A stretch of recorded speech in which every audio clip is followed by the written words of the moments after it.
దురాత్మలు ఇంట్లో కొడతా అంటే అవి పోతాంటే ఒకరోజు విడుదల.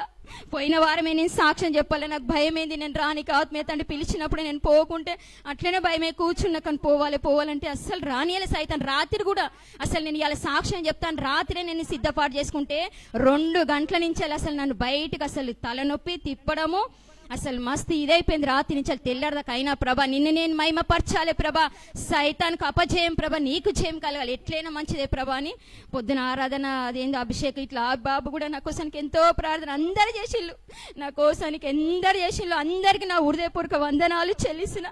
నిజం ఈ సంఘం సావాసం ఆత్మీయతని లేకుండా ఎక్కడ పోయేదాన్ని. నిజంగా నాకైతే పెట్ట కూడా చూపించిండు, మరణంది అయితే ఆ పెట్ట కూడా చూపించిండు దేవుడు. ఎప్పుడైతే నేను మందిరంలో వచ్చి పండుకున్నానో నాకు గొప్ప విడుదల ఇచ్చిండు. అసలు దేవునికి మహిమ కలుగును గాక, యేసయ్యకే మహిమ కలగాలి. అప్పటి నుంచి వెళ్ళి నాకు అసలు ఒక్కొక్క రోజు విడుదల, ఆహారం తింటున్న, మంచి నిద్ర. అసలు నెల రోజులు నేనైతే నిద్ర గోళీలు వేసుకొని ఉన్నా, నిజంగా చెప్తున్నా. నెల రోజులు అవి వేసుకున్నా. ఇప్పుడు నాకు నిద్ర పోయినా కూడా నాకు ఏమి తెలిసలేదు, ఎందుకంటే అవి వాడినా కదా. నిజంగా నాకైతే మందిరంలో ఎంతో నిజంగా ఇన్ని టాబ్లెట్లు అసలు ఏవి కూడా నాకు పని చేయలేదు. నిజంగా దేవుడు పొద్దున గద్దిస్తున్నాడు, అవి నువ్వు తీసుకెళ్ళి చూపి నేను నిన్ను మహిమపరిచిన. ఒక టాబ్లెట్ కూడా వేసుకున్నావా నువ్వు మందిరం వచ్చినా కాచాలి. ఎప్పుడు ఆయిల్తోనే నేను స్వస్థపరిచిన, నిజంగా చెప్తున్నా. ఆయిలే నాకు ఈ 16 రోజులు ఆయిల్తోనే స్వస్థపరిచిన. నా భర్త ఇప్పుడు నేను 28 సంవత్సరాలు మా పెళ్ళై ఒక్క రోజు కూడా ఆయన ఉపవాసం ఉండలేదు. నా భర్త నిజంగా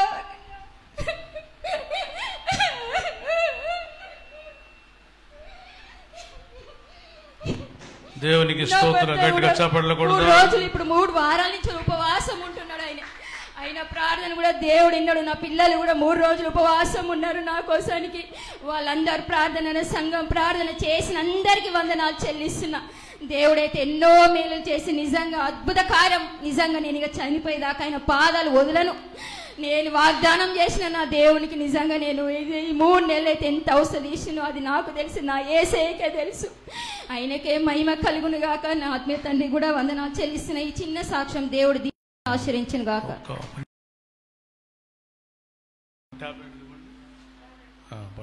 దయచేసి చూడండి, ఆ సహోదరి రాజేశ్వరి గారు బైబిల్లో 2 విషయాలు మనం చూస్తుంటున్నాం.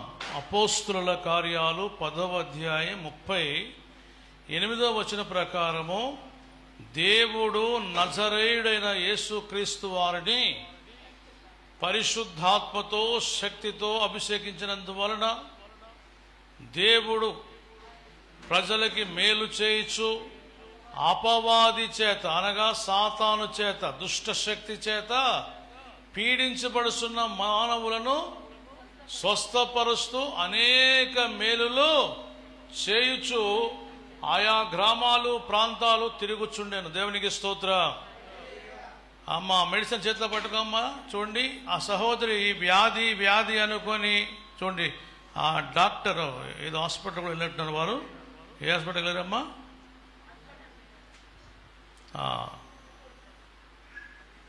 శ్రీ క్లినిక్ అనే హాస్పిటల్ కూడా చూపించుకున్నారు. అన్ని ట్యాబ్లెట్లు రాశారు. వాళ్ళకి ఏం పోయింది చెప్పండి? పోయేది డబ్బంతా మన డబ్బు పోతుంది, పైసలు పోతాయి. వాళ్ళు ట్యాబ్లెట్లు కుట్టలుగా రాస్తారు, ఎన్నో ఇంజక్షన్లు వాడమంటారు. కానీ ఏది వాడినా ఏది జరిగినా వారికి స్వస్థత రాలే. చనిపోయే పరిస్థితుల్లో ప్రార్థనను ఆశ్రయించారు. ప్రార్థనను ఆశ్రయించినప్పుడు వారింట్లో ప్రార్థన పెట్టినప్పుడు ఆ సహోదరుల దురాత్మ అలా వెళ్ళి వదిలిపెట్టి వెళ్ళిపోయింది. గట్టిగా చప్పట్లు కొడదా. అంటే ఈ భూలోకములో వ్యాధులు 2 టైప్స్. శరీరానుసారంగా వచ్చిన వ్యాధులు డాక్టర్స్ ఇచ్చే మెడిసిన్ ద్వారా బాగవుతాయి. కానీ దురాత్మ శక్తులు, దయ్యపు శక్తులు, మంత్రశక్తుల ద్వారా వచ్చే వ్యాధులు ప్రేయర్స్ ద్వారానే అవి తొలగిపోతాయి. దేవునికి స్తోత్రం. ప్రేయర్స్ తర్వాత వారు ప్రేయర్ ఆయిల్ కూడా వాడినట్టు మనం చూస్తూ ఉంటున్నాం. కనుక అలాగున దేవుడు వారిని మరణం నుంచి కాపాడారు. కనుక వారి కన్నిటితో చక్కటి సాక్ష్యం చెప్పారు. దేవునికి మనం స్తోత్రాలు చెల్లిద్దాం. గట్టిగా చప్పట్లు కొడుతూ కూర్చోండి. అదే ప్రకారము మరి లైవ్ ద్వారా దేవుని వాక్యం వినుసున్నవారు, లేక యూట్యూబ్ ద్వారా దేవుని వాక్యం వినుసున్నవారు మీరును సత్యాలు గమనించండి. అంటే ఈ వాక్యాలు మరి క్రైస్తవులకు సంబంధించినవి కనుక క్రైస్తవ్యంలో కూడా చాలామందికి ఈ విషయాలు తెలియదు. ఇలా పీడించబడతారనే విషయం కూడా కొంతమంది తెలియదు. దురాత్మల ద్వారా కూడా పీడించబడతారనే విషయం తెలియదు. ఒకవేళ ప్రభు అంటే తెలియని వారు కూడా ఉండి ఇలా పీడించబడితే మీరు రండి, మీకోసం ఉచితంగా మేము ప్రేయర్స్ చేస్తాం. ప్రేయర్స్ ద్వారా కూడా ప్రభు మీకు విడుదలిస్తారు. విశ్వాసం ఉంచండి. దేవునికి స్తోత్రంగా ఉండగాక. Praise the lord. మంచిది. మనము సీరియల్ ప్రసంగంలా దేవుని నమ్మిన మీరు ఎంత గొప్పవారో తెలుసుకోండి అనే సీరియల్ ప్రసంగం గత 2 months నుండి మనం వింటూ ఉన్నాం. దేవునికి స్తోత్రం కలుగుగాక. పోయిన వారము మరి ఫస్ట్ సర్వీస్లో నేను రాలేదు. మా కుమారుడు రెవరెండ్ నిఖిల్ జాన్ గారు వచ్చారు. అయితే పోయిన వారం మనము సల్మాన్, రాహాబ్ అనబడే ఇద్దరు గురించి మనం ధ్యానం చేసుకుని ఉన్నాం. చూడండి, మత్తయి సువార్త 1వ అధ్యాయం 5వ వచనం చదువుదాం. మత్తయి సువార్త. నయస్సోను సల్మానును కనెను. సల్మాను రాహాబునందు బోయాజును కనెను. బోయాజు రూతునందు ఓబేదును కనెను. ఓబేదు యెస్సయిని కనెను. యెస్సయి రాజైన దావీదును కనెను. దేవునికి స్తోత్రాలు కలుగును గాక. గమనించండి, అనేక బ్లెస్సింగ్స్ కోసం నేను చెప్పాను. మీ ద్వారా అంటే దేవుడు మీకు ఇచ్చే బ్లెస్సింగ్స్, మీ ద్వారా ఇతరులకు దేవుడు ఇచ్చే బ్లెస్సింగ్స్, వీటన్నింటి గురించి కూడా మనం విన్నాం. దేవుడు నిన్ను ఎలాగూ చేసి ఉన్నారు అనగా మిమ్మల్ని అందరినీ కూడా ఒక చిన్న చిన్న దేవుళ్ళుగా చేశాడు. గట్టిగా చెప్పట్లకూడదా? మంద బుద్ధి గలవారు పశుప్రాయులు గ్రహించరట. కొంతమందికి మంద దృష్టి, పశువు లాంటి మనసు ఉంటుంది కనుక వారికి సత్యాలు తెలియదని బైబిల్ చెబుతోంది. అయితే మనము ఉన్న సత్యాన్ని ఉన్నట్టుగా మనము తెలుసుకోవాలి. దేవునికి స్తోత్రం కలుగును గాక. ఎప్పుడైతే తెలుసుకుంటామో నీవు ఆశీర్వాదంగా ఉంటావు. నిన్ను బట్టి అనేకులు ఆశీర్వాదంగా ఉంటారు. దేవునికి స్తోత్రం కలుగును గాక. Praise the Lord. ఈ సత్యం ఏంటంటే రెండు, ఒకటి స్పిరిచువల్గా, ఫిజికల్గా. Physical blessings, spiritual blessings.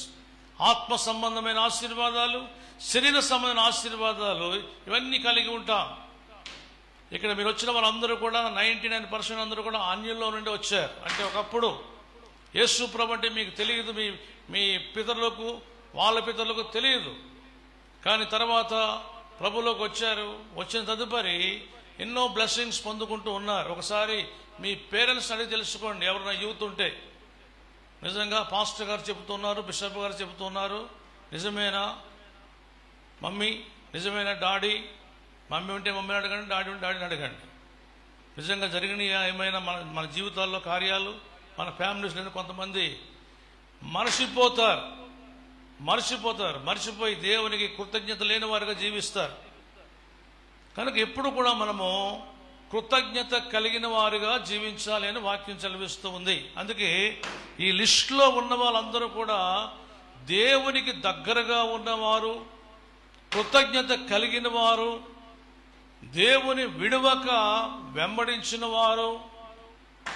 మెల్కీషెదకు క్రమం మనం చదువుకున్నాం కీర్తనలో. మెల్కీషెదక్ క్రమము చొప్పున అబ్రహాము దేవునికి యాజకునికి లోబడి జీవించినట్లుగా వారితో వచ్చిన సంతానం అందరూ కూడా అలా జీవించారు. జీవించిన వారందరూ కూడా బ్లెస్సెడ్గా మారిపోయారు.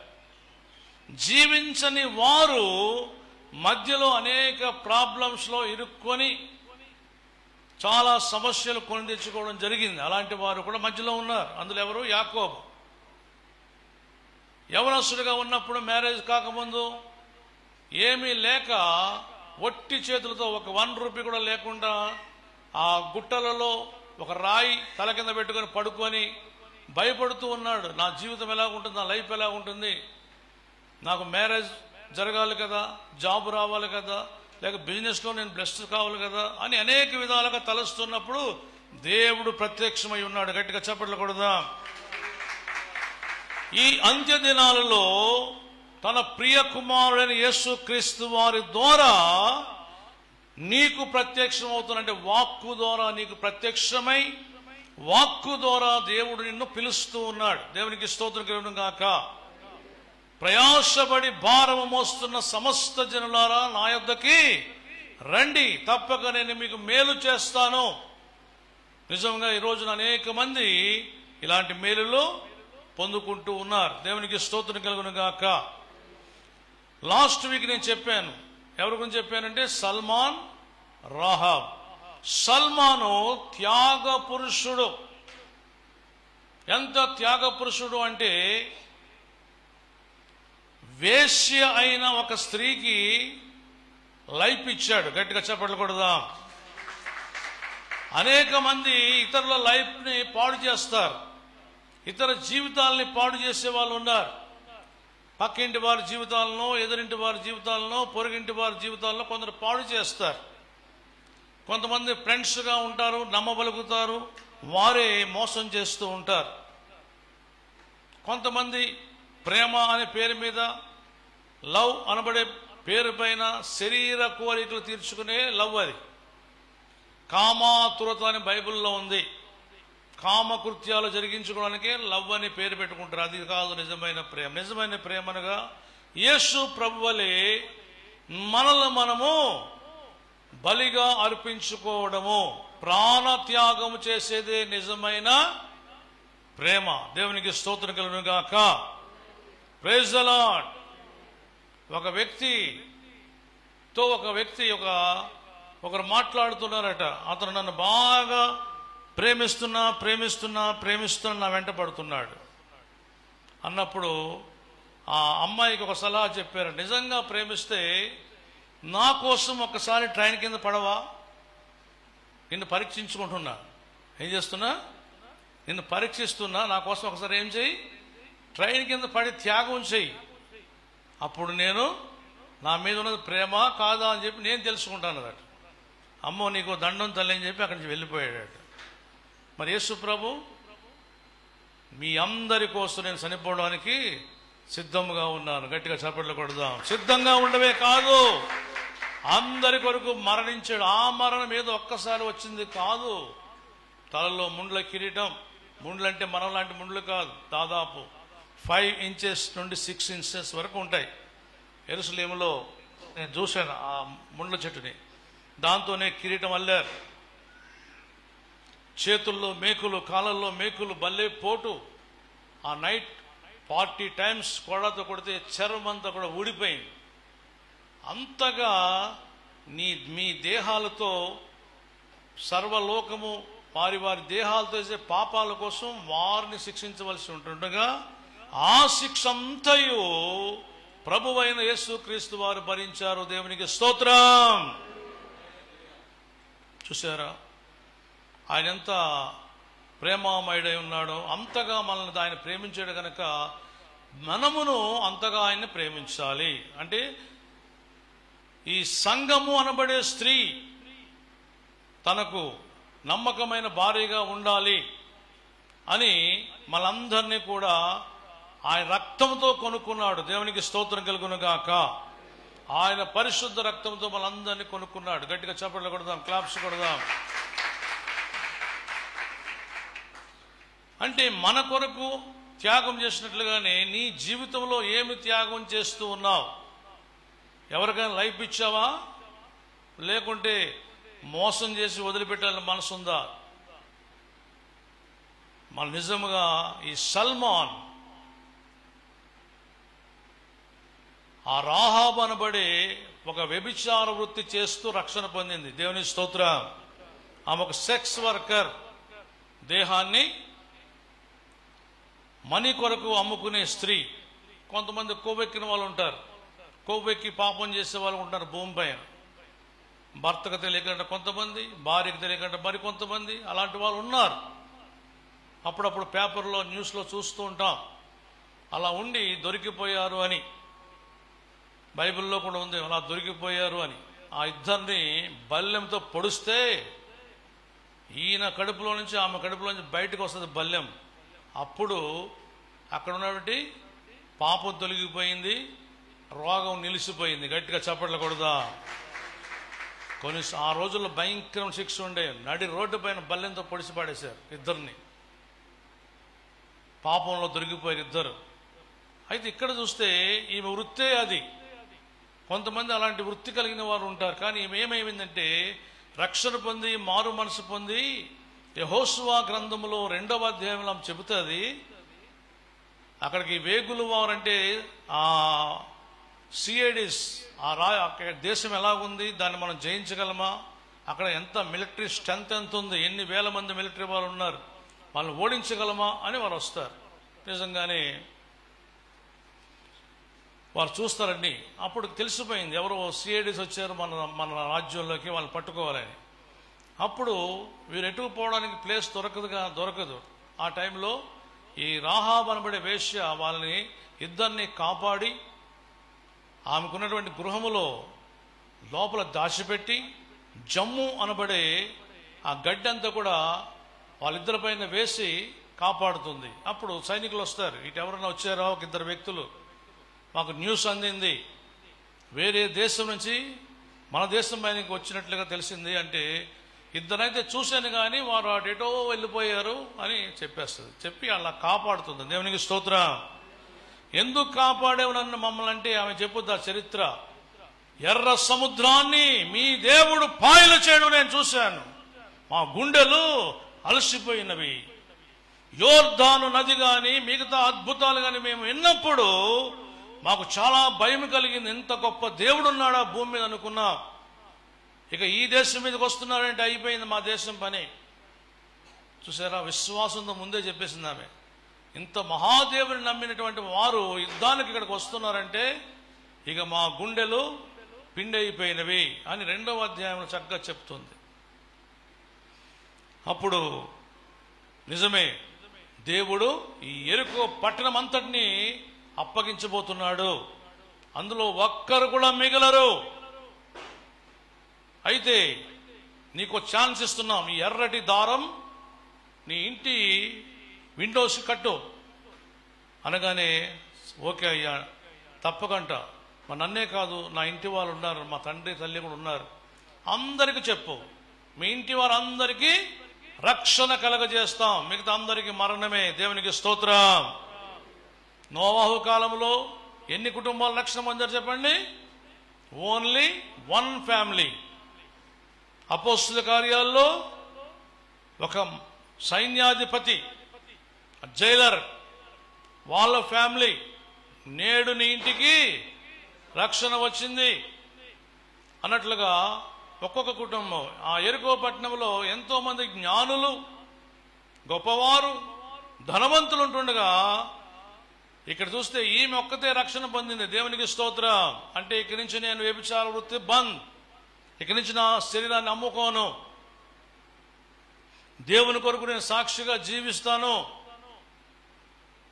మీ రాకడ కోసం ఎదురు చూస్తాను, మీకు విజయం కోసం ఎదురు చూస్తానని చెప్పినప్పుడు అదే టైంలో ఆ యెరికోకు వస్తారు. 7 టైమ్స్ రౌండ్గా తిరుగుతారు. దేవుని స్తుతిస్తున్నప్పుడు ఆ గోడలే కూలిపోయినాయి. గట్టిగా చప్పట్లు కొడదా. మీ దృష్టికి అవి ఎంత పెద్ద గోడలు అనుకుంటున్నారు? మన కిలా వరంగల్ అంత అనుకున్నారా?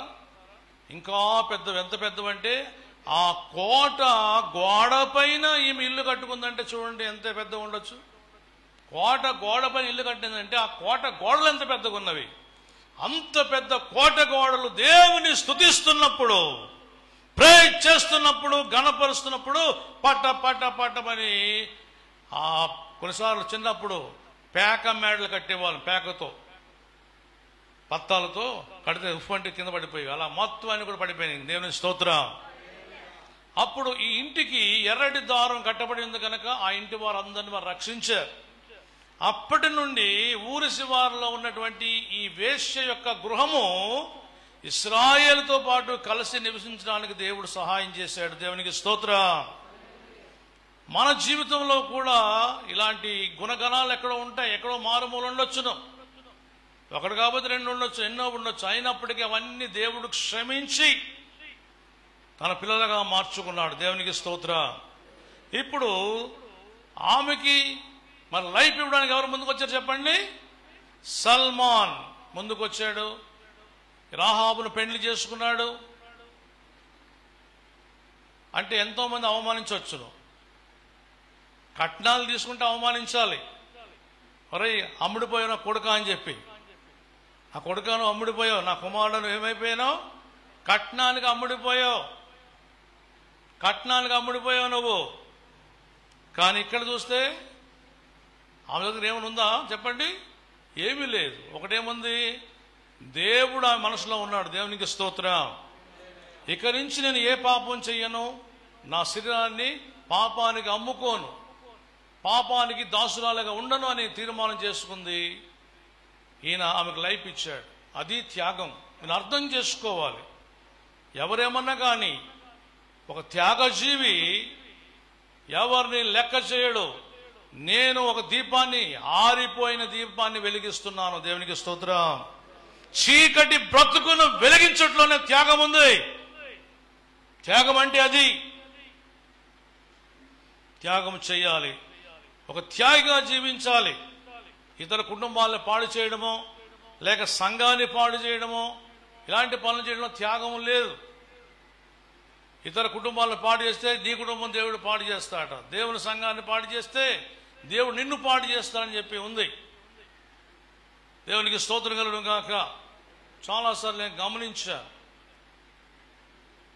ఇక్కడే ఒక పక్కన ఒక ఇల్లు ఉండే, పాపం ఆయన మరణించినప్పుడు కళ్ళన్ని చీమలు పట్టేసి ఉన్నాయి, ఎవరు చూడలేదు. కానీ ఫోన్లు చేసి బెదిరించేవాడు, ఫోన్లు చేసి బెదిరించేవారు మన యొక్క సంఘం గురించి. కానీ భయంకర శిక్ష అనుభవించాడు. మరొకడైతే ఒకడు, నాకు ప్రెసిడెంట్ పదవి ఇస్తావా, కానుకలు ఎత్తుకుపోవాలి, నన్ను కానుకలు ఎత్తుకుపోయాడు. సండే కానుకలు నెల తిరగకముందు చచ్చిపోయాడు. ఇవన్నీ కూడా చూసాం. అంటే దేవుని సంఘములో ఉన్న యథార్థత కలిగి ఒక త్యాగపూర్వకంగా ముందుకు నడిస్తే నీ లైఫ్ అంతా దేవుడు నిన్ను దీవిస్తూ ఉంటాడు, సదా తోడై ఉంటాడు. ఆయన కన్నులు కలిగిన వాడు, గుడ్డోడు కాదు. కన్నులు కలగజేసిన వాడు కానకుండునా. నువ్వు ఎక్కడికి వెళ్తున్నావు, ఏం చేస్తున్నావు, ఎలా నటిస్తున్నావు, ఇలాంటి డ్రామాలు చేస్తున్నావు అని తెలుసు. ఆ డ్రామా స్త్రీ బాగా అయిపోయింది. హల్లెలూయా. చెవులు కలగజేసిన వాడు వినకుండునా. మన సీక్రెట్గా మాట్లాడుకునే మాటలు సరస్సోక్తులు అని ఉంది బైబిల్లో. మరి కొంత సరస్సోక్తులు ఇలా ఉన్నవారు తమ జీవితాలను మార్చుకొని జీవితం అంతా కూడా ఒక త్యాగము చేసి త్యాగంతో ముందుకి నడవాల. Praise the lord. Mother Teresa చూడండి, యవన కాలంలో యవనస్తురాలుగా ఉండి త్యాగముతో మన దేశానికి వచ్చి భారతరత్న అనే అవార్డు తీసుకొని ఆమె దేవుని కొరకు ఒక వెలుగుగా ఉంది. దేవునికి స్తోత్ర. ఓకే, అది అక్కడ మనం అయిపోయింది. త్యాగజీవి. ఆ త్యాగజీవి గర్భంలో పుట్టిందే బోయాజ్. బోయాజా చదవండి. ఇప్పుడు ఈ సల్మాన్ రాహాబునందు ఎవరు జన్మించారట? రిపీట్. సల్మాను రాహాబునందు బోయాజును కనెను. బోయాజు రూతునందు ఓబేదును కనెను. ఓబేదు యెస్సైని కనెను. ఆ యెస్సై రాజైన దావీదును కనెను. దేవునికి స్తోత్ర. ఇక్కడి నుంచి మనం చూస్తూ ఉంటే తండ్రి ఎలాంటి త్యాగజీవో బోయాజు కూడా దయాహృదయము కలిగిన వాడు. దయాహృదయం కలిగిన వాడు. రెండవదిగా త్యాగశీలి. ఈయన కూడా త్యాగం చేసిన వాడే. దేవునికి స్తోత్రం. ఇప్పుడు ఈ వారంలో ఈయన జీవితాన్ని ముఖ్యంగా మనం ధ్యానం చేసుకోబోతూ ఉన్నాం. Praise the Lord. త్వరగా మనం ధ్యానం చేసుకుందాం. బోయాజు అనగా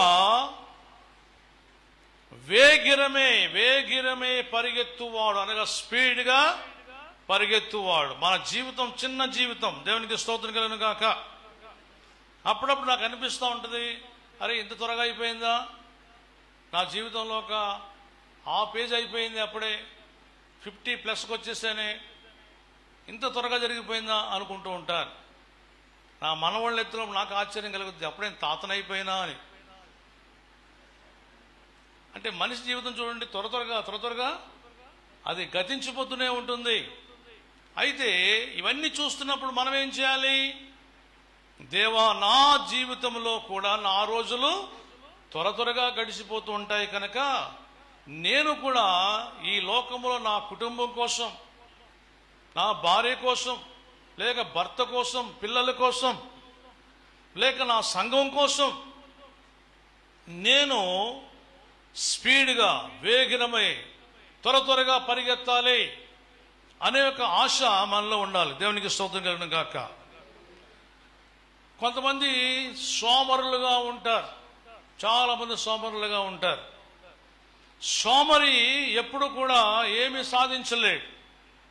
సోమరి ఎప్పుడు ఏమీ సాధించలేడు. సాధించాలి అంటే నువ్వు ఒక సైనికుని వలె ఉండాలి. దేవునికి స్తోత్రం. నీవు ఒక సైనికురాలిగా ఉండాలి, సైనికునిగా ఉండాలి. సైనికుడట ఈ లోకాన్ని సంతోష పెడదామని లోకముతో పొత్తు పెట్టుకుని లోకం కోసం తిరగడట ఆయన. నేను యుద్ధములో ఉన్నాను, నా రాజుకి జయము కలగజేయాలి. మన యేసు రాజుకి మన జీవితంలో జయము కలగజేయాలి కనుక మనము ఈ యుద్ధ రంగములో పరిగెత్తాలి. యోబు గ్రంథము 7వ అధ్యాయం 1వ వచనంలో ఉంది, మనిషి యొక్క జీవితం, మానవుల జీవితం భూమిపైన యుద్ధ కాలము కాదా? ప్రశ్న. నిజంగా యుద్ధంలో మనం ఉన్నాం. అనేక రకాల ఫైటింగ్స్, పోరాటాలు, ఇంట్లో పోరాటం, బయట పోరాటం, శత్రువులతో పోరాటం, అబ్బాయితో పోరాటం, కరువుతో పోరాటం, కరోనాతో పోరాటం, ఇవన్నీ పోరాటాలు మనం కలిగి ఉన్నాం. ప్రియ కుమారుడా, ప్రియ కుమారి, మన జీవితంలో పరిగెత్తాలి. సామెతల గ్రంథంలో ఉంటుంది, ఒక వ్యక్తి యొక్క పొలము చూడడానికి వెళ్ళాడట. ఎవరో ఫ్రెండ్ కావచ్చును, లేక ఎవరో కావచ్చును. వెళ్తే ఆ పొలమంతా ముండ్ల కంపలతో గచ్చ పొదలతో నిండుకొని ఉందట.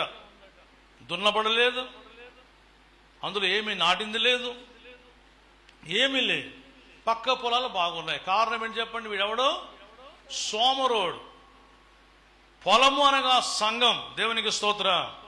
చూడండి, మొన్న మనకి లాస్ట్ మెసేజ్లో ఒక అంకుల్ గారు వచ్చారు. ఆయన అంటూ ఉన్నాడు, నీ లాస్ట్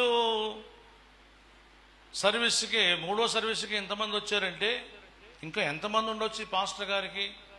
కొంతమంది కరోనా టైంలో కూడా సరిగా రాలేరు కదా, ఇంకా అందులో ఎంతమంది ఉంటారు అని చెప్పి మంచి సాక్ష్యం పలికి వెళ్ళాడు. దేవునికి స్తోత్రం. అంటే సంఘము, మన ఇల్లు ఎప్పుడు కూడా సమృద్ధిగా నిండుగా ఉండాలి, నిండు కుండలా ఉండాలి. దేవునికి స్తోత్రం.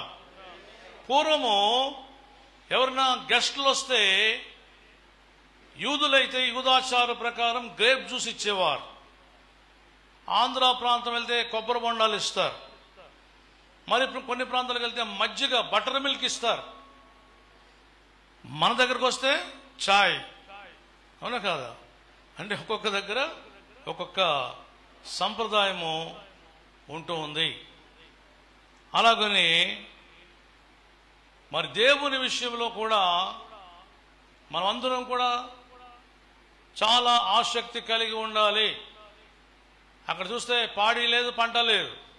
కొన్ని గృహాలకు దరిద్రత ఎందుకు వస్తుందంటే సోమరితనం, లేజినెస్. కొన్ని సంఘాలకు ఎదుగు ఉండదు, బొదుగు ఉండదు. ఎక్కడ వేసిన గొంగలే అక్కడైనట్టుగా అట్లనే ఉంటాయి సంఘాలు, అంతే. డెవలప్మెంట్స్ ఉండవు. అక్కడి నుంచి సంఘం యొక్క బ్రాంచులు కావు. మనం అనేక బ్రాంచులు కలిగి ఉన్నాం. దేవునికి స్తోత్రం కలుగును గాక. మీలో ఎంతమంది దేవునికి గుప్పులు ఇప్పుతున్నారు? చేయి పైకెత్తండి. గుప్పులు ఇప్పుడు అంటే దశంభాగాలు ఇచ్చేవారు ఎంతమంది ఉన్నారు? యథార్థం దేవుడు అడుగుతున్నాడు కదా, దేవుడు చెప్పాడు, దేవుడు చూస్తున్నాడు కూడా. ఉన్నారా? ఓకే, దేవుని స్తోత్రం. ఇప్పుడు మీ హస్తాలు ఎక్కడ ఉన్నాయంటే నేపాల్లో ఉన్నాయి. అర్థం కావట్లేదు. మీ అందరి చేతులు ఎక్కడున్నాయి చెప్పండి? నేపాల్లో ఉన్నాయి. ఎందుకనంటే నేపాల్ అంటే మీకు తెలుసు కదా, ఏం చేస్తున్నారు? వృత్తి అంటే కట్టెపట్టుకొని టక్ టక్ టక్ అని కొడతారు. రాత్రి 12 గంటలు 1 గంటకి. ఎక్కువగా ఏం చేసి చెప్పండి? గురక పని చేస్తారు. చాలా పేదవాళ్ళు. మనము వాళ్ళకి ఒక 10 రూపాయలు ఇస్తే వాళ్ళకి 15 రూపాయలు అవుతాయి. 10 ఇస్తే 15, ఒక 1000 రూపాయలు ఇస్తే 1500 అవుతాయి. అంటే ఇప్పుడు మన బ్రాంచ్ అల్ఫా ఒమేగా చర్చి నేపాల్లో బోర్డు ఉంది. గట్టిగా చప్పట్లు కొడదాం. అంటే ఏంటి? ఇప్పుడు నేపాల్ వారు ఎందుకు చేతులు ఎత్తమనంటే నేపాల్ వారికి కూడా ఆర్థిక సహాయం చేస్తున్నాం. దేవునికి స్తోత్రం కలుగును గాక. అంటే అది మీరందరూ దేవుని పేరు ఇచ్చిన దాన్ని మరలా తిరిగి నేనేం చేస్తున్నాను? మనకున్న దాన్ని విస్తరింపజేస్తున్నాను. ఒక మంచి రైతు లేక మంచి కుటుంబ యజమానుడు కుటుంబాన్ని మంచి పేరు సంపాదిస్తాడు, డెవలప్ చేస్తాడు. వారి పిల్లలు ఆశీర్వాదంగా ఉంటారు. దేవునికి స్తోత్రం. మన దాదాపు ఒక 25 మందికి నెల నెలా సాయం చేస్తున్నాం. మీరు గమనించండి. అంటే 25 మంది భోజనం చేస్తున్నారు. అంటే ఇప్పుడు 25 మందికి ఎవరు పెడుతున్నట్టు? మీరందరూ పెడుతున్నట్టే. దేవునికి స్తోత్రం. మీరు వెనక ఆలోచించాలి, మా కాపురు ఏం చేస్తున్నాడు అంటే దేవుని పని మనం జరిపిస్తున్నాం. దేవునికి స్తోత్రం. మాతో పాటు శ్యామ్ కుమార్ గారు వచ్చారా? వారు వచ్చినప్పుడు చూశారు. ఎక్కడ? ఆంధ్ర బార్డర్, ఆంధ్ర. వాళ్ళందరికీ కూడా మనం భోజనం పెట్టాం. వాళ్ళకందరికీ కూడా కానుకలు ఇచ్చాం. అందులో మీకు ఒక తెలియని వాచర్లో కూడా సంతకాలు తీసుకున్నాం. అంటే ఈ విధంగా ఇస్తున్నామని. మనం ఏం చేయాలి? ప్రజలకి మేలు చేయాలి. అంతేనా?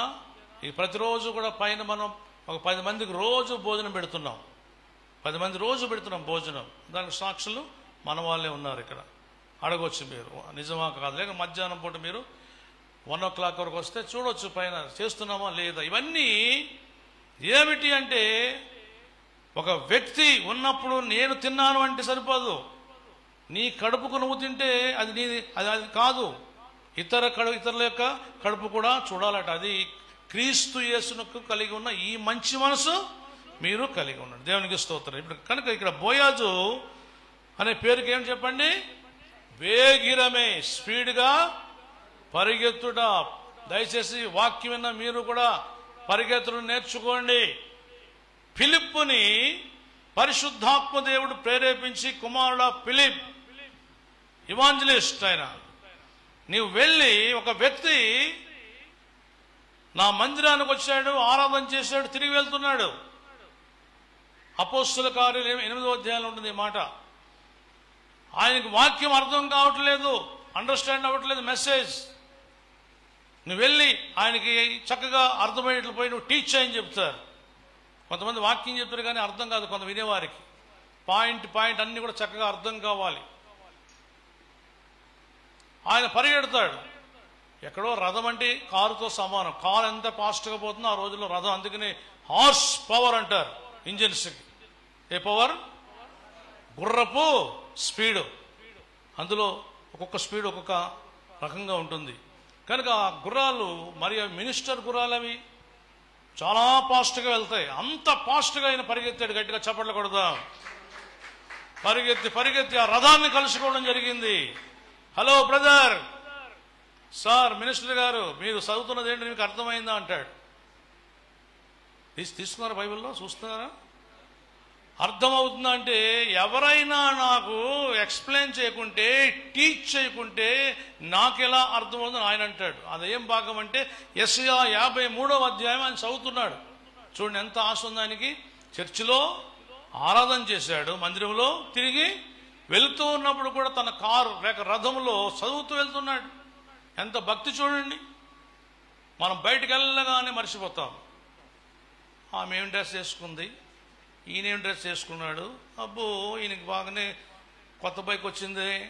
ఇవి మూతులు ముడుచుకోవడం, మూతు వంకలు పెట్టుకోవడం, వాళ్ళ మీద వీళ్ళు చెప్పుకోవడం, వీళ్ళ మీద వాళ్ళకి చెప్పుకోవడం, ఇలా జరుగుతూ ఉంటాయి. ఇది దేవుని పిల్లలకు ఉండే గుణలక్షణాలు కానే కాదు. నీకంటే తక్కువ వారు నువ్వు ప్రేమించాలి. దేవునికి స్తోత్రం. ఎక్కువ వారిని తక్కువ వారిని ప్రేమించు.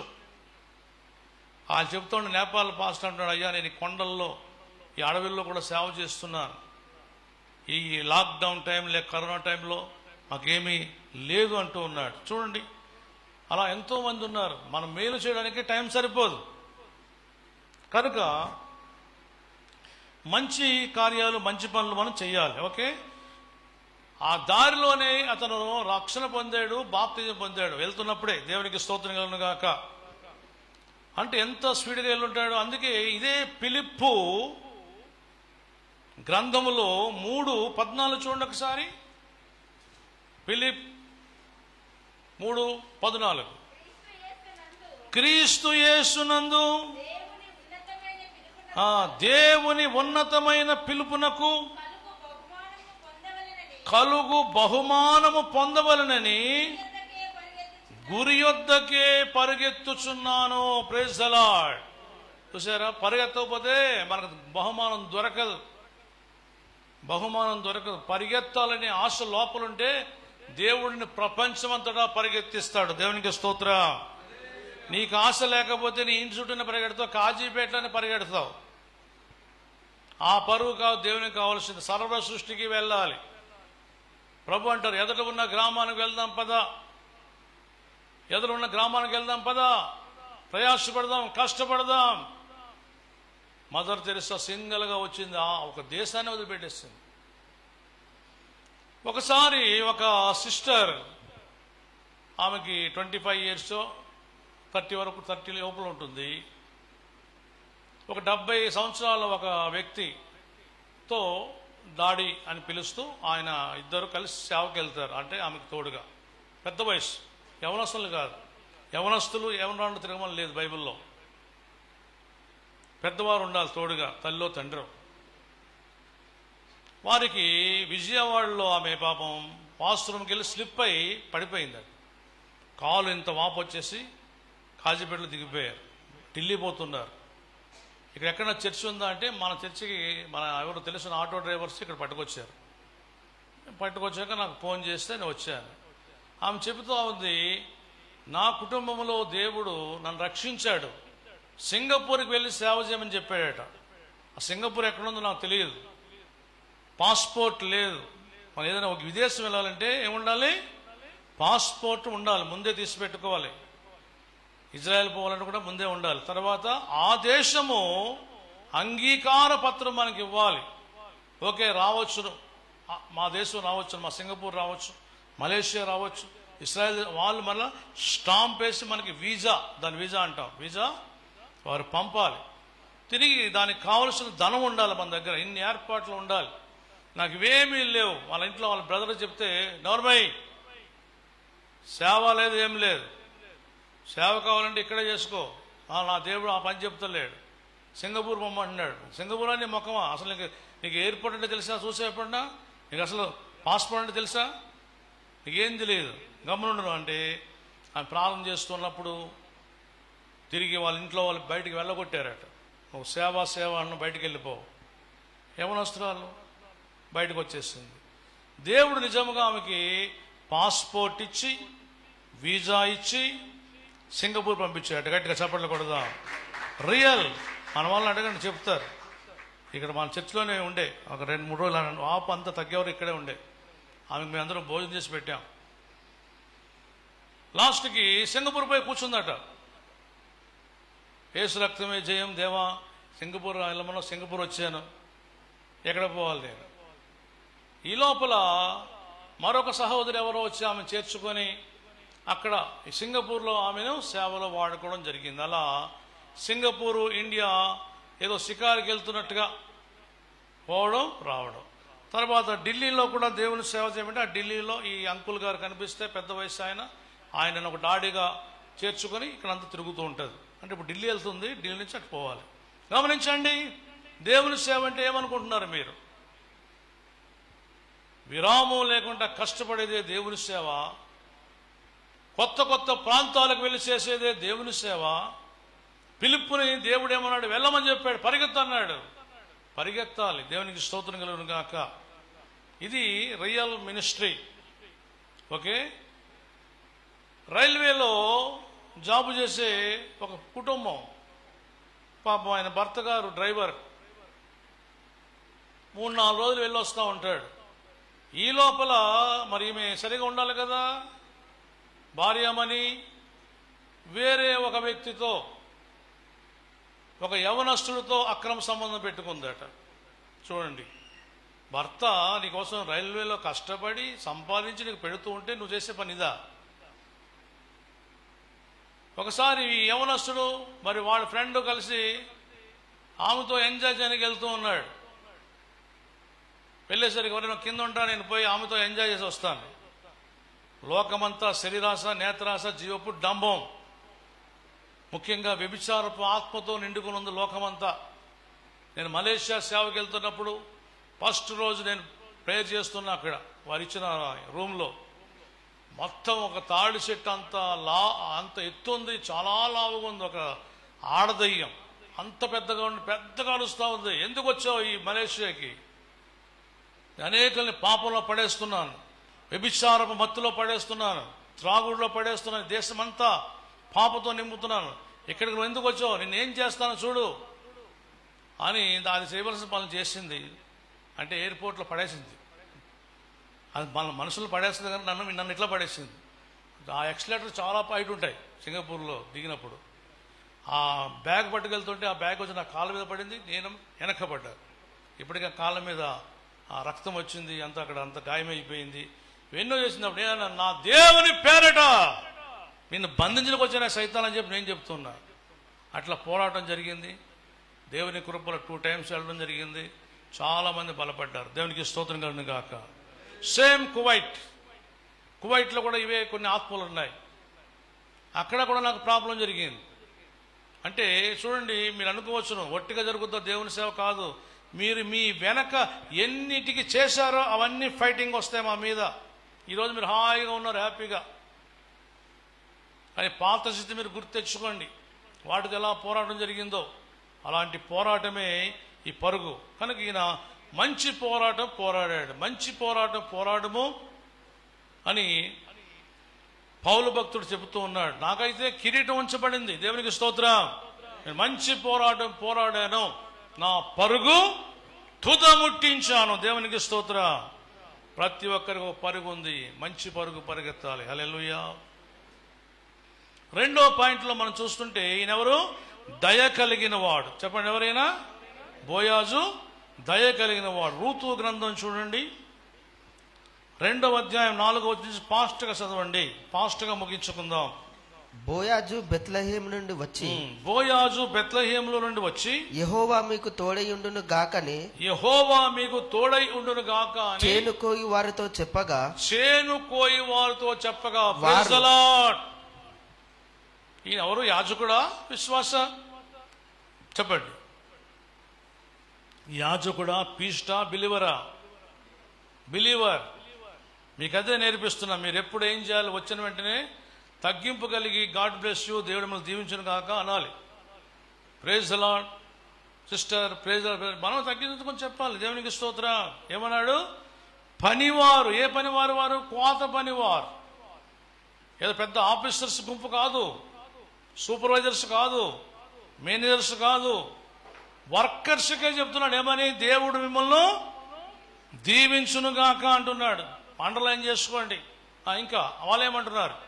వారు యెహోవా నిన్ను ఆశీర్వదించుగాక. బా, చూడండి ఎంత మంచి వాళ్ళు. అందుకని ఇశ్రాయేలు దేశాన్ని దేవుడు అంతగా దీవించాడు. మనకు కనిపించగానే వాళ్ళు ఏమంటారంటే షాలోమ్ అంటారు తలదించి. ప్రతి వాక్యము, యాజకుడు చెప్పే ప్రతి వాక్యాన్ని వారు కిసి పెట్టుకుంటారు, వాక్యాన్ని ముద్దు పెట్టుకుంటారు. అంత భక్తి కలిగిన వారు. అందుకే ఆ దేశము అప్పటి నుండి ఇప్పటి వరకు కూడా సస్యశ్యామలముగా ఉన్నది. హల్లెలూయా. పొర్లి పారే ఆశీర్వాదాలతో ఉన్నది. మీరు ఇశ్రాయేలు హిస్టరీ చూసుకోండి, మీరు బయటకు తీస్తే ఉంటాయి. చదవండి స్పష్టంగా. అప్పుడు బోయాజు కోయివారి మీద ఉంచబడిన తన పనివాణిని చూచి ఈ చిన్నది ఎవరిదని అడగగా కోయివారి మీద నుంచబడిన ఆ పనివాడు ఈమె మోయాబు దేశం నుండి నయోమితో కూడా తిరిగి వచ్చిన మోయాబీయురాలైన యవనురాలు, ఆమె నేను కోయివారు వెనుకకు పనుల మధ్యను ఏరుకొని కూర్చుకొనుటకు దయచేసి నాకు సెలవిమ్మని అడిగాను. ఆమె వచ్చి ఉదయం మొదలుకొని ఇది వరకు ఏరుకొని చుండెను. కొంతసేపు మాత్రము ఆమె ఇంట కూర్చుండెనని వాడు చెప్పాను. అప్పుడు బోయాజు రూతుతో నా కుమారి నా మాట వినుము, వేరొక పొలములో ఏరుకొనుటకు పోవద్దు, దీనిని విడిచిపోవద్దు, ఈ నా పొలాన్ని విడిచిపోవద్దు అనగా అర్థం చేసుకోవాలి. అక్కడ చూడండి, అన్ని కోల్పోయారు ఆ ఫ్యామిలీ. నయోమి, ఎలి, మెలెక్. వారు దేవుల్లో ఉన్నప్పుడు యూదా బెత్లెహేము సమృద్ధి, ఆహారానికి వస్త్రానికి దేని కొదులు లేదు. ఎప్పుడైతే వాళ్ళు వెళ్ళిపోయారు, మంచిగా ఉన్న ప్లేస్ వదిలిపెట్టి వెళ్ళిపోయారు. కొన్నిసార్లు అన్ని బాగున్నప్పుడు లోపల పురుగు దూరుతుంది. ఆ పురుగు దూరి అటు పోదాం ఇటు పోదాం అనే మనసు వస్తుంది. వెళ్ళిపోయి ముగ్గురు చచ్చిపోయారు. తండ్రి పోయాడు, 2 కొడుకులు పోయారు. గమనించండి, ఎప్పుడు కూడా నీ ఉన్న చోట నీకు అన్నీ ఉంటాయి. దేవుడు అన్నీ ఇస్తాడు. దేవునికి స్తోత్రం. కొన్నిసార్లు మనంతట మనమే అటుపోయి ఇటుపోయి సోదరులు తెచ్చుకుంటాం. ఇంతకుముందు చెప్పిన స్టోరీ కంప్లీట్ చేశానా? రైల్వే ఎంప్లాయ్ చేయలేదు కదా. అక్కడ జరిగింది ఏమిటి? ఆ పరుగులో 2 వెళ్ళారు. వాడు పాపం చేస్తున్నాడు. ఈ లోపల ఎందుకో మరి భర్త రిటర్న్ వచ్చాడు డ్యూటీ నుంచి. రాగానే రెడ్ హ్యాండెడ్ గా దొరికిపోయారు. ఈ కింద అరుస్తున్నాడు, ఒరే ఆడొచ్చాడురా, తన మొగుడు వచ్చాడురా, తన భర్త వచ్చాడని అరుస్తూ ఉంటే ఈయనగా అనుమానం వచ్చింది. ఏంటిది, నా ఇంటి వైపు చూసి ఆమె భర్త వచ్చాడు, ఆమె మొగుడు వచ్చాడని అరుస్తున్నాడు అని చెప్పి పరిగెత్తేసరి పైన ఆడు దొరికిపోయాడు లోపల. అక్కడే మూలకి కట్టెలు కొట్టే గొడ్డలుంటే వాడు నరికేశాడు. ఈడొచ్చి వద్దు నరకొద్దు, ఇంకోసారి తప్పు పని చేయము, ఇంకోసారి వ్యభిచారం చేయము మేము అని అరుస్తుంటే వీడిని నరికాడు. 2 చచ్చిపోయారు. చూసారా? పాపం వల్ల జీతం మరణం. ఎక్కడ పరిగెడుతున్నావు అని తెలుసుకో ఆ పాయింట్లో. కనుక ఈ పాయింట్కి వచ్చారు కాబట్టి చెప్పండి, ఇక్కడేముంది? దయ కలిగిన హృదయంతో ఏమంటున్నాడు? ఇంకెక్కడికి వెళ్ళొద్దమ్మా, ఎక్కడ తిరగొద్దు నువ్వు, ఇదే పొలం, నా దగ్గర సమృద్ధి ఉంది. దేవునికి స్తోత్రం. నీవు దేవునితో ఉన్నప్పుడు చీకటిలో వెలుగు కలుగుతుంది. ఏమీ లేనప్పుడు తిరిగి నేను ఫైనాన్స్ లో కూడా దీవిస్తాడు. ఆమేన్. ఇది సత్యం. ఇది అనుభవంతో నేర్చుకో. చదవండి ఫాస్ట్ గా, స్పీడ్ గా. ఇచ్చట నా పనికత్తెల యొద్ద నిలకడగా ఉండుము. నిలకడగా, కొంతమంది నిలకడ ఉండదు. నిలకడ అంటే ఏంటి చెప్పండి? స్టాండర్డ్ గా ఉండండి. ఉన్న చోటే నువ్వు నిలకడగా స్టాండర్డ్ గా ఉండు. స్థిరమైన మనసు లేకుండా అటొక కాలు ఇటో కాలు వేయొద్దు. అది మంచిది కాదు. చదవండి. వారు కోయి చేను కనిపెట్టి వారిని వెంబడించుము. నిన్ను ముట్టకూడదని యవనస్తులకు ఆజ్ఞాపించి చూసారా? యవనస్తురాలను ముట్టకూడదు. యవనస్తులు అబ్బాయిలు వేరేగా ఉండాలి. బాబు వినండి వాక్యం. అమ్మాయిలు వేరుగా ఉండాలి. యవనస్తులకు ఏం చెప్తున్నాడు? ఆమె ముట్టదు. అమ్మాయి ఏం కాదు మీరు అనుకున్నట్టుగా. వీడో పెళ్ళైనాక 10 years భర్తతో సంసారం చేశాక భర్త చనిపోయాడు. ఆమెను కూడా నేనేమంటున్నాడు? కుమార్తె అంటున్నాడు. అని ఇంకేమంటున్నాడు? యవనస్తులు ముట్టొద్దామని దూరంగా ఉండండి.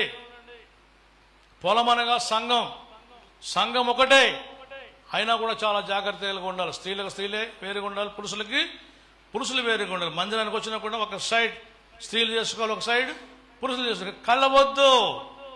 కలవద్దు, కలిసి ఉండకూడదు, కలిసి తిరగకూడదు. బైబిల్ చెప్తుంది. అంతే. ఇంకా ముట్టొద్దు, దూరంగా ఉండాలి. స్త్రీని ముట్టకుండుట పురుషునికి మేలు, లేక తేళ్ళకూడదు. తర్వాత నీ జీవితం అంతా పాడైపోద్ది. అనేక జీవితాలు పాడు కాని కారణాలు ఇవే. ఒక ప్రాంతం ఉంది, సేవ చేసే గ్రామం. ఆ గ్రామంలో ఓన్ సిస్టర్, ఓన్ బ్రదరే వాళ్ళు. రాఘవాపురం ప్రాంతం మీరు అడగొచ్చి వెళ్ళి మీటింగులు తిరిగి లాస్ట్కి 2 వెళ్ళిపోయారు. ఎంత చూడండి, మొత్తం సగం వదిలిపెట్టి వెళ్ళిపోయారు. ఎందుకు వదిలిపెట్టిపోయారు? చిచి ఇలాంటి వాళ్ళ అని. అందుకే మన వాక్యాలు విన్నప్పుడు మనల్ని మనం సరి చేసుకుంటూ ఉండాలి. దేవునికి స్తోత్రం. ఎంత మంచి గుణ లక్షణాలు ఉన్నాయి ఎవరిలో? బోయాజులో. చదవండి. నీకు దాహమగునప్పుడు, నీకు దాహం అయితే చక్కటి నిండి మంచి కుండలు ఉన్నవి, మంచి వాటర్ ఉంది, కూల్ వాటర్ ఉంది, తాగమ్మా. కుండల ఎద్దకు పోయి పనివారు చేదన నీళ్లు త్రాగుమని చెప్పాను. పనివారు నీళ్లు త్రాగమని చెప్పాను. అందుకు ఆమె సాగిలపడి తల వంచుకొని ఏమి తెలిసి పరదేశినైన నా యందు లక్ష్యముంచిన, పరదేశి అయిన నా యందు ఇంత ఇంట్రెస్ట్ చూపుతున్నావయ్యా, ఎంత మంచివాడు అని చెప్పి కాళ్ళ మీద సాగిలపడింది. ఎంత కృతజ్ఞత. చదవండి. నీకు కటాక్షము కలిగను అని చెప్పగా, నీకు కటాక్షము కలిగిన అని చెప్పగా, బోయాజు నీ పెనిమిటి మరణమైన తర్వాత, నీ భర్త చనిపోయిన తర్వాత నీవు నీ అత్తకు చేసినదంతయు, నీ అత్తకు చేసినదంతా నాకు తెలియబడెను. కోడళ్ళారా వినండి, అత్తకంటే ఏం చేసింది చెప్పండి. ఒంటరిగా వదిలిపెట్టి పోలే. నా భర్త పోయాడు కనుక నీ గతి నీ దారి నువ్వు చూసుకో, నేను యవనస్తురాలని మరో పెళ్లి చేసుకుంటాను అని ఆమె అలా పోలేదు. కానీ నీ దేవుడే నా దేవుడు, నీ యూదా బెత్లెహేమే నా యూదా బెత్లెహేము, నీ ప్రజలే నా ప్రజలు, నీవు మరణించిన చోట నేను మరణిస్తాను, ఆ దేవునితో నడుస్తా అని చెప్పింది. గట్టిగా క్లాప్స్ కొడదా. ఎంత అద్భుతమైన లేఖనాలు చూడండి. అందుకని లేఖనాలు వినాలి, హృదయంలో దాచుకోవాలి. అలా ఆమె ఎంతో జాగ్రత్త కలిగి జీవించింది. ఈయన కనిపెడుతూ ఉన్నాడు. ఎవరు? బోయాజు. అంత దయామయుడుగా ఉన్నాడు ఆయన, సహాయం చేస్తూ ఉన్నాడు. బీదరాలు, భర్త లేడు, అత్తను కూడా పోషిస్తుంది. ఎంత మంచి యవనస్తురాలు ఈమె. అయ్యో, ఇంత చిన్న వయసులోనే 10 ఇయర్స్ సంసారంలోనే చనిపోతాడా అని చెప్పి ఆయన బాధపడ్డాడు. ఇలాంటి దయాగుణం మనకు ఉండాలి. ఒకసారి చూడండి, కీర్తన 41 ఫస్ట్ నుంచి చదవండి. సామ్స్ 41 ఫస్ట్ నుండి. బీదలను కటాక్షించువాడు ధన్యుడు, బీదలను కటాక్షించువాడు ధన్యుడు. ఆపత్కాలమందు యెహోవా వానిని తప్పించును, ఆపత్కాలమందు యెహోవా వానిని తప్పించును, యెహోవా వానిని కాపాడి బ్రతికించును, యెహోవా వానిని కాపాడి బ్రతికించును. చూడండి, ఎవరిని కాపాడుతాడట, ఎవరిని బ్రతికిస్తాడట. ఎవరైతే బీదలకు దీనులకు సహాయకర్తలుగా ఉంటారో వారు. అందుకే నా జీవితం మీరు ఎప్పుడు చూస్తూ ఉండాలి. సేవతో పాటు ఇవన్నీ చేస్తూ ఉంటాను. అందుకే అంటాను, మనందరం కలిసి ఒక ఫ్యామిలీగా మనం మంచి కార్యాలు చేస్తూ ఉన్నాం. అందుకనే మన కుటుంబాలన్నీ డెవలప్ అవుతాయి, అభివృద్ధి చెందుతుంది. దేవుడు సంతోషిస్తాడు మనం చేసే సేవను బట్టి. దేవునికి స్తోత్రం. భూమి మీద వాడు ధన్యుడగును, భూమి మీద వాడు ధన్యుడగును, వాని శత్రువుల ఇచ్చకు నీవు వాన్ని అప్పగింపవు, నీవు వాన్ని అప్పగించవు. రోగశయ్య మీద యెహోవా వాన్ని ఆదరించును. ఎప్పుడైనా ఒకవేళ నీకు జ్వరమో ఏదో వచ్చి బెడ్ ఎక్కితే తప్పకంట దేవుడు నీవు చేసిన క్రియలు జ్ఞాపకం చేసుకుంటాడు. హిజ్కియా అన్నాడు, నేను ఆరోగ్యవంతుడిగా ఉన్నప్పుడు నీ మందిరానికి ఎంత మేలు చేశాను దేవా, మీ సేవకునికి ఎంత మేలు చేశాను, నీకెంత మేలు చేసి, రాజ్యానికి ఎంత మేలు చేశాను అని అన్ని చెబుతున్నప్పుడు వెంటనే దేవుడు అవన్నీ జ్ఞాపకం చేసుకుని, హిజ్కియా ఇంకా నీకు 15 సంవత్సరములు ఆయుష్ ఇస్తున్నా అని చెప్పాడు. దేవునికి స్తోత్రం కలుగును గాక. కనుక ఈ కీర్తనలో మనం చూస్తుంటే కొన్నిసార్లు మరణాపాయాలు వచ్చినప్పుడు దేవుడు మన నీతి క్రియలు జ్ఞాపకం చేసుకుంటాడు. ఆ బెడ్పై మనం పడుకొని ఉంటాం, వ్యాధి వచ్చి ఉన్నది నీకు. అప్పుడు నువ్వు చెబుతావు, దేవా నాకు ఈ వ్యాధి లేనప్పుడు తండ్రి మీ మందిరానికి వచ్చి నేను ఎన్నో మంచి కార్యాలు చేశాను కదా, మందిరాన్ని కట్టించడానికి కూడా నేను సహాయం చేశాను కదా. ఒక సిస్టర్ ఉంది పాపం, ఆమె ఇంట్లో ఒక్కరికైనా కూడా జాబు. ఆమె దేవునికి ఆ స్థలానికి 50,000 ఇచ్చింది. దేవునికి స్తోత్రం. నా మాట విని, అయ్యో పాస్టర్ గారు చిట్టి లేపాక ఇస్తా అంటున్నాడు, కానీ ఇంకొక 50,000 వడ్డీకి తెచ్చి ఇచ్చింది. చూడండి, 2 రూపీస్ వడ్డీ ఆమె కట్టుకుంటూ మీ చిట్టి వచ్చి నాకు ఇవ్వండి పాస్టర్ గారు అని ఇచ్చిందంటే ఆమెకు ఎంత త్యాగగుణం ఉండొచ్చు, ఎంత దయగలిగిన గుణం ఉండొచ్చు. మీరు ఆలోచన చేయండి. అందరికీ ఉంటుంది కానీ ఆ ఇచ్చే మనసు రాదే. దేవుడు ఎన్నో మేలు చేస్తాడు నీ జీవితంలో. ఏది కృతజ్ఞత, ఏది దయ కలిగిన మనసు, ఏది ఒట్టిగా ప్రార్థిస్తే అయిపోయిందా? మాట ముచ్చట మా ఇంట్లో, రాత్రికి భోజనం మీ ఇంట్లో ఉన్నాడు. మాట ముచ్చట్లో మా ఇంట్లో ముచ్చట పెట్టుకుందాం, రాత్రి భోజనం ఎక్కడ మేము పెట్టాం, ముద్ద భోజనం పెట్టాం, అది మీరే చూసుకోవాలి. అలాంటివి కాదు, క్రియలతో కూడిన మంచి మనస్సు కలిగి ఉండాలి. దేవునికి స్తోత్రం. కనుక ఈయన అంత మంచి మనసు కలిగిన వాడు. ఎవరైనా బోయాజ్. ఓకే, ఇప్పుడు తర్వాత ఏమిటంటే, నేను ఈమెకు లైఫ్ ఇస్తే బాగుండు, మరి చాలా ధనవంతుడు, పెద్ద భూస్వామి, ఎంతో మంది వర్కర్స్ ఉన్నారు, కానీ ఈ వర్కర్స్ చేతి కింద పరిగంటే అక్కడక్కడ పడిపోయిన గడ్డికి ఒడ్లు ఉంటాయి, అక్కడక్కడ కొన్ని ఉంటాయి, అక్కడ పడిపోయి అవి ఏరుకొని ఆమె కొంచెం తిని వాళ్ళ అత్తమ్మకి కొంత భోజనం పెడుతున్నాడంటే ఆ బీదరాలని విడోని ఈయన పెళ్లి చేసుకుంటాడు. గట్టిగా చెప్పట్లు కొడదాం. ఈయన పెళ్లి చేసుకున్నాడు. చూడండి, ఋతు గ్రంథం 4వ అధ్యాయం 13 నుంచి. ఋతు గ్రంథం 4:13 నుండి. కాబట్టి బోయాజు రూతును పెళ్లి చేసుకొని ఆమె యొద్దకు పోయినప్పుడు యెహోవా ఆమె గర్భవతి యగునట్లు అనుగ్రహించెను గనుక. చూసారా, ఎవరు ఈయన సొంతగా చేసుకున్న పెళ్లి కాదు ఇది. ఎవరు దయను బట్టి చేసుకున్నాడు? యెహోవా దయను బట్టి పెళ్లి చేసుకున్నాడు కనుక యెహోవా దయ వల్ల ఆమెకు కుమారుడు పుట్టాడు. హల్లెలూయా. ఆ కుమారునికి మళ్ళా సంతానమైన ఎవరు పుట్టారు? దావీదు పుట్టాడు. చూడండి ఎంత గ్రేట్, ఎంత గొప్ప విషయం. చూసారా, తండ్రి త్యాగవంతుడు, కొడుకు త్యాగవంతుడు, దయ కలిగిన హృదయం. అంటాడు, నువ్వు ఎక్కడికి వెళ్దామా, ఇప్పుడు నువ్వు మందిరానికి వచ్చావంటే యెహోవా కృపగల దయగల హస్తాల క్రిందకు నువ్వు వచ్చావు, నీకంతా మేలే కలుగుతుంది. ఆమేన్. ఈరోజు లైవ్ లో వాక్యం ఉంటున్న ప్రియ కుమారుడ, ప్రియ బ్రదర్, ప్రియ సిస్టర్, యూట్యూబ్ లో వాక్యం ఉంటున్న ప్రియులారా, మందిరంలో ఉన్న ప్రియులారా, తప్పక మీరందరూ దేవుని హస్తాల కిందకు వచ్చారు కనుక దేవుడు మీకు మేలే చేస్తాడు. ఆమేన్. చూడండి, అంత ఏమైపోయింది, రిచ్ అయిపోయింది.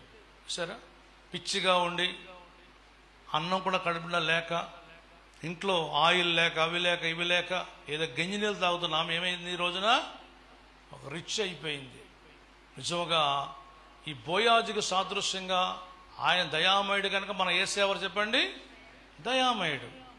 ఆయన కృప చూపాడే కనుక ఆయన గర్భంలోంచి వచ్చినటువంటి ప్రభు కృపామయుడు. చూడండి ఆ వంశం ఎలా ఉందో. వంశం అందరూ కూడా దయ కలిగిన వారిగా ఉన్నారు, కృప కలిగిన వారిగా ఉన్నారు. ఆ వంశంలో నుండి దయామయుడైన యేసుక్రీస్తు వారు జన్మించారు. దేవునికి స్తోత్రం. Praise the Lord. ఒకవేళ మన హృదయం ఇంకా కఠినంగా ఉంటే దయగల హృదయంగా మార్చుకోవాలి. ఒకవేళ కొంతమందికి గుప్పెలు విప్పే మనసు రాదు, ఎలా ఉండాలి చెప్పండి? బోయాజు వలె గుప్పెలు విప్పే మనసు ఉండాలి. నష్టం కావచ్చు కొంత, అయినా కూడా బీదలకు సాయం చేస్తున్నా, దేవునికి చేస్తున్నా, దేవుని కోసం ఎవరైతే ఈ మంచి కార్యం చేస్తారో దేవుడు రెండంతలుగా చేస్తాడని నీ లైఫ్ లో ఎప్పుడు మనం మర్చిపోవద్దు. ఆమేన్. డబుల్ బ్లెస్సింగ్ చూస్తాను, డబుల్ ఆశీర్వాదం చూస్తావు. అందుకే ఆ వంశంలో కింగ్ డేవిడ్ బయటకు వచ్చాడు. గట్టిగా చెప్పకూడదా? ఇంకా అక్కడి నుంచి అందరూ కూడా కింగ్సే. ఇప్పుడు రియల్ కింగ్ యూదా గోత్రపు సింహమైన యేసుక్రీస్తు. ఓకే, లాస్ట్ పాయింట్ ఈయన జీవితంలో. బైబిల్లో ప్రకటనలో ఒక మాట ఉంది, ఏమనుందంటే, ఎవరైతే ఈ లోకంలో యథార్థంగా జీవిస్తారో, యథార్థంగా ప్రయాసపడతారో, యథార్థంగా కష్టపడతారో, నా కోసం, నా మందిరం కోసం, నా సేవ కోసం అని చెప్పాడు ప్రభు, వారు నా మందిరములో ఒక పిల్లర్, స్తంభముగా ఉంటారు అని చెప్పి ప్రకటన 3:11 ఉంది. చదవండి, ప్రకటన 3:11. ఇదిగో నేను త్వరగా వచ్చున్నాను, ఎవడును నీ కిరీటం అపహరింపకున్నట్లు నీకు కలిగిన దానిని గట్టిగా పట్టుకో. ఇంత అద్భుతమైన రక్షణ, ప్రేమ వార్త ఒక ఆత్మీయ తండ్రిగా ప్రయాసతో, ప్రార్థనలతో నీ జీవితాన్ని వెలిగించి ఉంటాడు. ప్రార్థనలు ఆలకించిన దేవుడు నీకు తోడుగా ఉంటాడు. ఇవన్నీ పొందుకొని పోగొట్టుకుంటే నీ కలిగిన ఈ బ్లెస్సింగ్స్, ఈ కిరీటం పోగొట్టుకుంటే వ్యర్థమైపోతుంది. చదవండి, జయించు వానిని నా దేవుని ఆలయంలో ఒక స్తంభముగా చేసేదను. గట్టిగా చప్పట్లు కొడదా. నువ్వు దేవుని మందిరంలో, పరలోకములో, బంగారు వీధుల్లో ఒక గోల్డెన్ పిల్లర్గా ఉంటావు, బంగారు స్తంభంగా ఉంటావు. ఆ స్తంభంలో అందరినీ చూస్తూ ఉంటావు. నేను ఎక్కడో మూల కూర్చున్నాను, నన్ను కూడా చూస్తావు. మీరు చెప్పబట్టి నేను ఇక్కడ ఈరోజు బంగారు స్తంభంగా ఉన్నాను. నా జీవితాన్ని జయించాను. రహస్య పాపాలు జయించాను, రహస్య క్రియలు, రహస్య మంత్రాలు అన్ని జయించాను. దేవుని కోసం యథార్థంగా జీవించాను. ఈరోజు ఎక్కడ దేవుని ఆలలో పిల్లరగా ఉన్నాను. ఎందుకు ఈ మాట చెప్పానంటే బోయాజుకు కూడా పిల్లర్ అని పేరు వచ్చింది. చెప్పండి, చెప్పాలి, అండర్లైన్ చేసుకోండి వాక్యం. రాజుల గ్రంథం చూడండి, లాస్ట్ వాక్యం ఇది.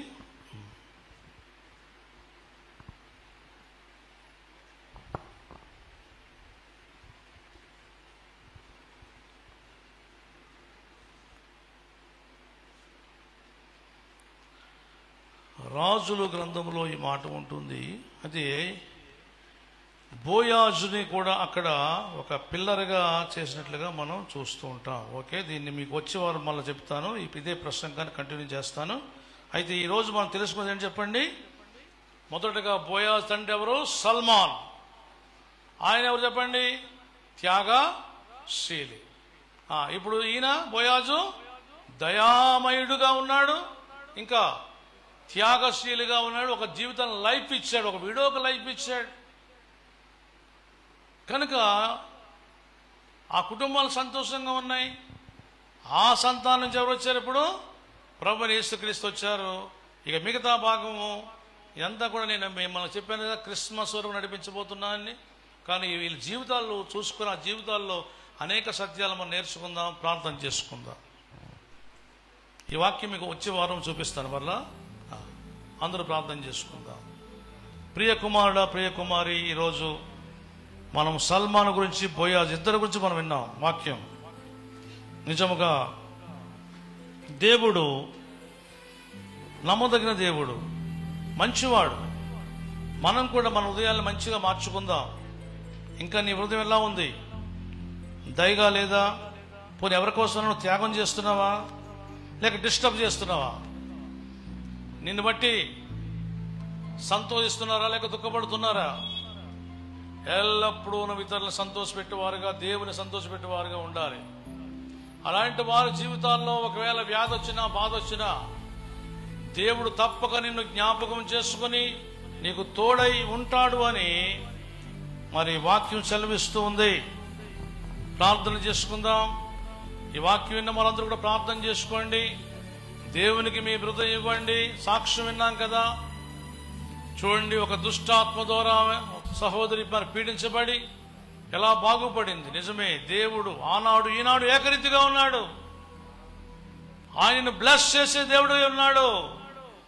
ప్రభువా, ఈనాడు ఈ లైవ్ కార్యక్రమం ద్వారా, యూట్యూబ్ ద్వారా, మందిరంలో వాక్యం విన్న అందరినీ బ్లెస్ చేయి. Bless every family, bless everyone. ప్రతి ఒక్కరిని దీవించు నాయన, ప్రతి కుటుంబాన్ని దీవించు. వారికి మంచి హెల్త్ మీరు దయచేయండి, వెల్త్ మీరు దయచేయండి, అద్భుతమైన స్వస్థత మీరు దయచేయండి. హీల్ ఎవ్రీబడీ, ప్రతి ఒక్కరిని స్వస్థపరచు తండ్రి. బ్లెస్ ఎవ్రీబడీ, ప్రతి ఒక్కరిని దీవించు ప్రభువా. భూలోక సంబంధమైన ఆశీర్వాదాలతో, పరలోక సంబంధ దీవెలతో నింపండి, పంపండి. ప్రతి ఒక్కరికి నాయన ఎన్నో అక్కర్లుంటాయి, ఎన్నో సమస్యలుంటాయి. ప్రతి సమస్య తీర్చండి, ప్రతి అక్కర తీర్చండి. ప్రతి ఒక్కరి హృదయ వాంఛలు మీరు తీర్చండి. యేసు నామములో అందరికీ విజయం మీరు దయచేయండి. స్తోత్రం.